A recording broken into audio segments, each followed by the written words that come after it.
अस्सलाम वालेकुम दोस्तों, अज मैं तुहानू दिखांदा पिया जरा मंडी दे विच तुहाडे नाल फराड थींदे पए। अज से ये खस्सी है बकरा जा से ये फलाने तो मैं सब कुछ देखो केड़ी खूबसूरत है ले ली है, ठीक है ना। अभी आपको देखो ये किस चीज़ का फराड होता है। ये देखो ये है फकीर, ये बकरा है। वो कहेंगे ये टट्टे हैं, ये देखो टट्टे दिखा देंगे आपको, ये टट्टे है। टट्टे जो है इनका भूत किधर गया?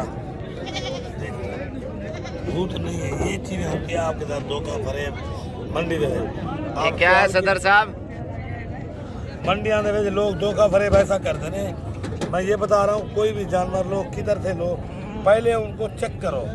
कपूरे देखो, मशीनरी कसी है, जा मंझारे जा खुसरा है, क्या चीज़ जो देख रहे हैं आपको लाइक नहीं कर रहा, कोई बात नहीं कर रहा तो अल्लाह उन्हें भला करे। मैं दोनों को जगह पहुंच क्यों नहीं कराना पाया? दादा खैर लाइक नहीं करना दो,